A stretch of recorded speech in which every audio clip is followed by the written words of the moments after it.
Macbeth, the graphic novel, Act 3, Scenes 5 and 6. What is wrong, Hecate? You look angry.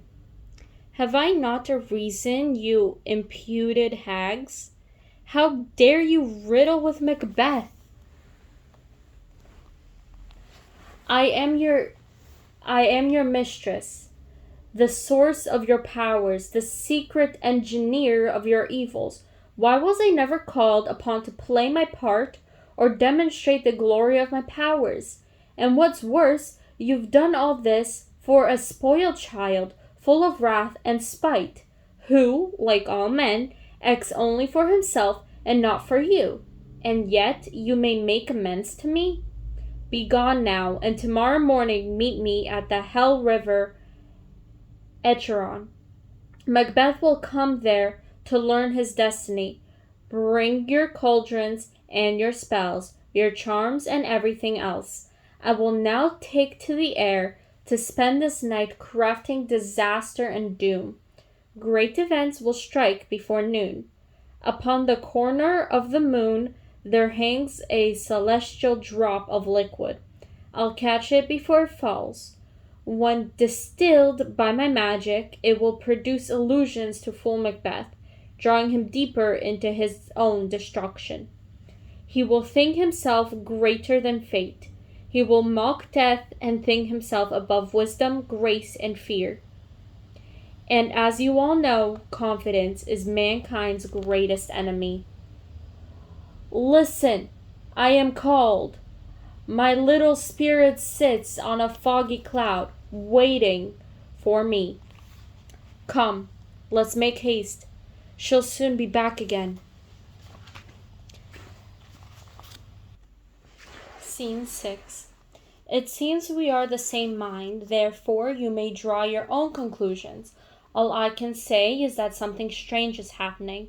Macbeth showed great concern for Duncan after he was dead, and the ever-violent Banquo went walking too late at night.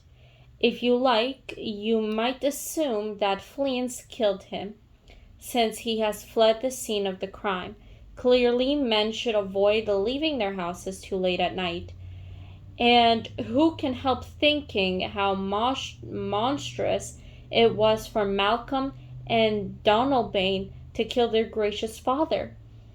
A damning crime. How it grieved Macbeth. Didn't he immediately kill those two delinquent guards in a pious rage?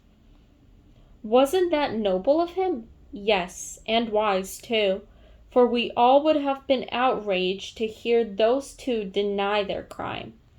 So I say that Macbeth has handled things well. If he had Duncan's sons in prison, which I hope to God won't happen, they will learn just how horrible a punishment is reserved for those who kill their fathers.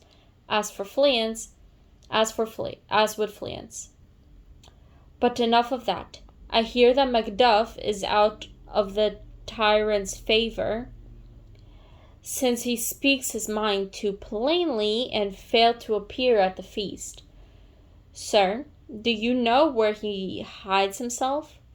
Duncan's son, Malcolm, whose birthright was stolen by the tyrant Macbeth, lives now at the English court. There, the saintly King Edward treats him so graciously that, despite his exile, Malcolm loses none of his dignity.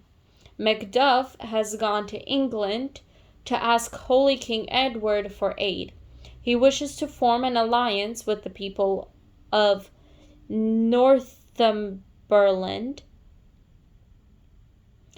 and their warlike lord Siward. Macduff hopes that with their help, and the help of God above, we may once again put food on our tables, bring peace to our nights, drive bloody knives from our feasts and banquets, pay homage to a worthy king, and enjoy our honors and freedom.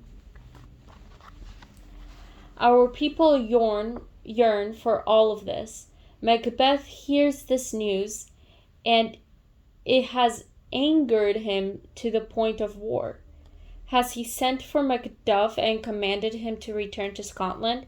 He has, and Macduff gave the envoy a defiant "Sir, not I." Then the scowling messenger rudely turned his back on Macduff, as if to say, "You'll regret the day you gave me this answer." Alas, that may well urge Macduff to exercise caution and keep away from here.